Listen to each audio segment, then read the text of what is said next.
আসসালামু আলাইকুম।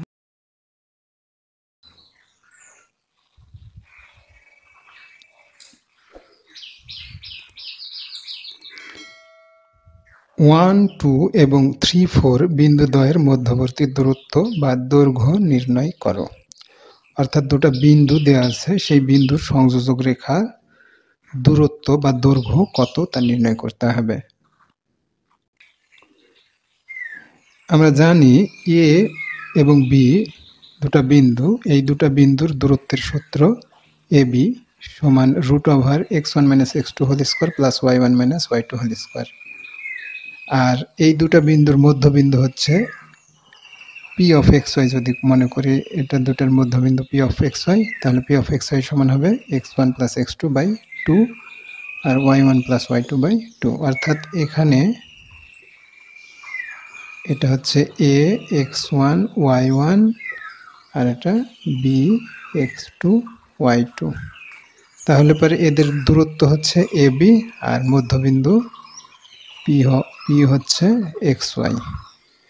যখন মধ্যবিন্দু নির্ণয় করতে বলবে তখন আমরা এইভাবে নির্ণয় করব, যখন দূরত্ব নির্ণয় করতে বলবে তখন আমরা এই সূত্রে নির্ণয় করব।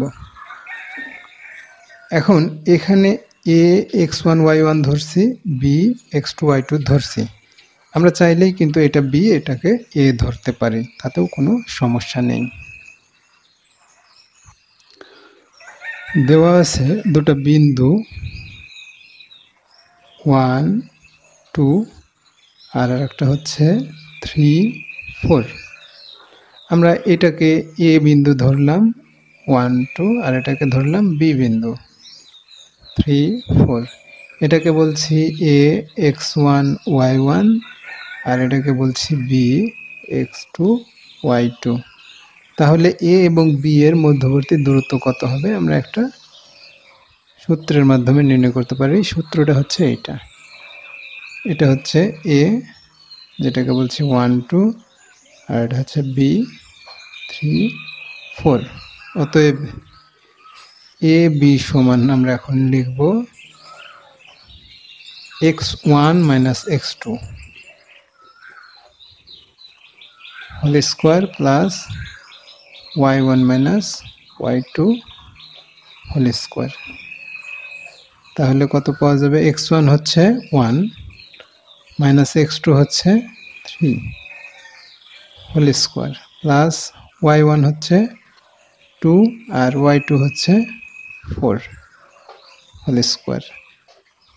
তাহলে এটা পাওয়া যায় -2 হোল স্কয়ার আর এটাও পাওয়া যায় -2 হোল স্কয়ার। তাহলে এটা সমান লেখা যায়, মাইনাসের উপরে স্কয়ার থাকলে সেটা প্লাস হয়ে যায়, এটাও তাই। তাহলে হবে 2 দুগুণ 4, 2 দুগুণ 4 অর্থাৎ 4, 4 আর 4 8।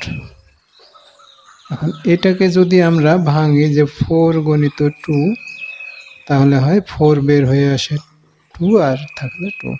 এটাই হচ্ছে অ্যান্সার। AB এর দূরত্ব হচ্ছে, অর্থাৎ এই দুইটা বিন্দুর দূরত্ব হচ্ছে 2√2। এই বিন্দু দুটিকে যদি আমরা গ্রাফে বসাই তাহলে আমরা পাবো 1, 2 বিন্দুটা পাবো এখানে, অর্থাৎ 1 একদিকে, x এর মান এদিকে 1 আর এদিকে y এর মান 2। তাহলে 1 ঘর আর 2 ঘর মানে 1 আর 2। আর এখানে x এর মান 3 আর y এর মান 4, তার মানে 1, 2, 3। x এর মান হচ্ছে 3, y এর মান হচ্ছে 4। 1, 2, 3, 4 অর্থাৎ এই বরাবর আসে। এখন এই দুটোর সংযোজক রেখা দৈর্ঘ্য, অর্থাৎ এটা a আর এটা b, এই AB এর দূরত্ব এটা পাওয়া যাচ্ছে 2√2। এটাই আমরা এখানে নির্ণয় করলাম।